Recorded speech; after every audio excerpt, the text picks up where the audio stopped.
More breaking news coming in. Now FIFA and AIFF ban matter is before the Supreme Court. However, the matter that is being heard by a bench which is headed by Justice D.Y. Chandrachud and also comprises of Justices A.S. Pobanna and J.B. Pardiwala. The Supreme Court has said that the Solicitor General has informed the court the Government of India is in active engagement with the Federation of International Football Association and the stakeholders to ensure that the Under-17 Women's World Cup in India should go ahead as planned. A meeting has happened yesterday and discussions are currently ongoing.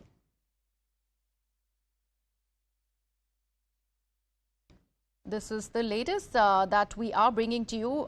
Breaking news. Remember, this is an update that we have been following very, very closely right after FIFA decided to suspend All India Football Federation. And this ban really spells big trouble for the future of football in the country. My colleague Ananya, who's bringing us all those details, the latest developments that are coming in from the court, is joining me on the broadcast.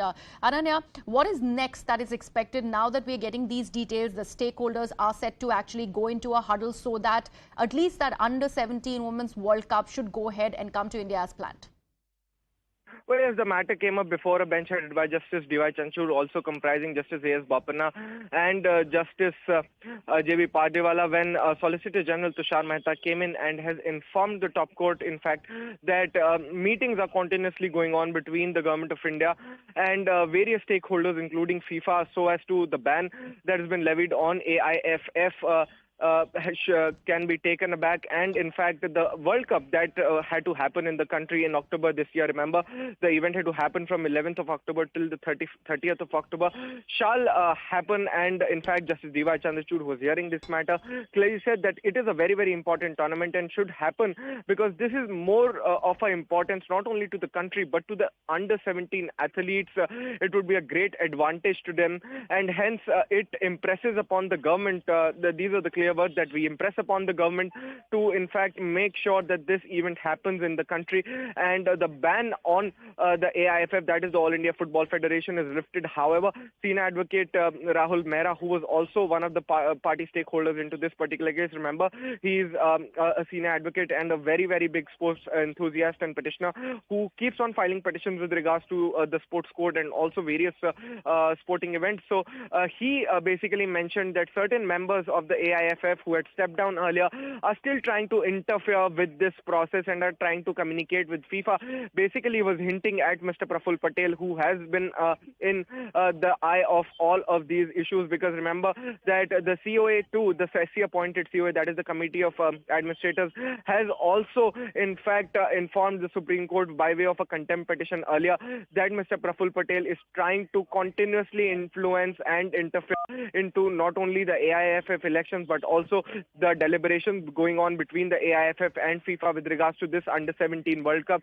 And he had in fact leaked certain letters, because remember, he was a member of the FIFA, so he had leaked certain letters which hinted of suspension of the AIFF from FIFA, and in fact the event not happening in the country. And but we'll have to wait till Monday as to what happens, because the Government of India says through Solicitor General Tushar Mehta that continuous meetings are going on between the government, FIFA and various other stakeholders. And in fact, Mr. Mehta also informed the court that the COA, the Committee of Administrators, which was tasked to take over the affairs of the AIFF until a proper election takes place, is also playing a very, very crucial role in terms of these meetings. They are also giving out suggestions and trying to sort out the issue with FIFA so that this World Cup happens. The court's main prerogative and the court's main concern is that this tournament should happen in the country, and continuously Justice D.Y. Chandrachud was stressing upon the same. So we'll have to wait and watch for Monday as to what the government informs the top court. In fact, Justice D.Y. Chandrachud has been very, very pressed upon the fact that the tournament should happen as planned, and this has been happening,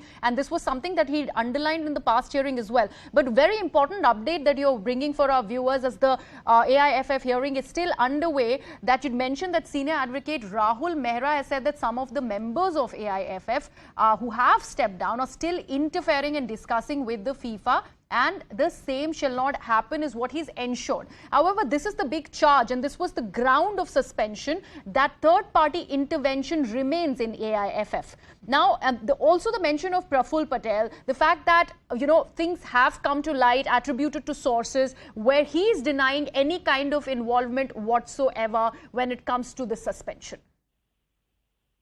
Well, yes, though the sources say that he's saying such a thing, but remember that a contempt petition has already been filed before the top court with clear evidence that Mr. Praful Patel is trying hard to, in fact, interfere into this particular issue, because remember that the COA is a Supreme Court appointed panel which had filed this contempt petition before the top court, clearly saying that Mr. Praful Patel had leaked certain letters from FIFA and is trying to continuously influence. In fact, it is also this contempt petition that has been accessed by CNN News18 exclusively, first for its viewers before a few days ago, clearly goes on to say the minutes of meeting that had happened between Mr. Praful Patel and certain officials of FIFA, and also various attempts that have been made by Praful Patel to, in fact, interfere with this particular election and the happening of this tournament is clearly a sign, and this is what has been pointed out by Mr. Rahul Mehra today as well, though the hearing for today is over.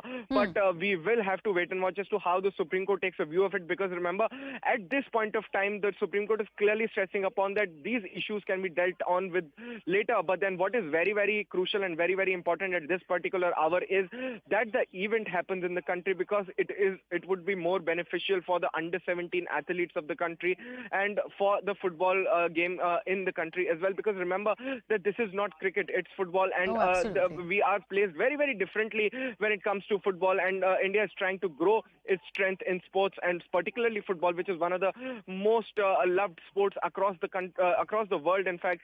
And these are the efforts that have been made by the government and other stakeholders in particular when we come to football. So we'll have to wait and watch till Monday as to what the Supreme Court is informed by the government as to if the deliberations have happened and if a ban would be lifted on from the AIFF and the tournament would get a green signal from the FIFA itself. So it's a matter of time. Right. We'll get to know it by Monday as to Absolutely. what has Ananya, happened. thank you so much for joining us with all those details. Ananya Bhatnagar there, bringing us all the developments that are to do with FIFA banning AIFF, and the next hearing is going to take place in the court.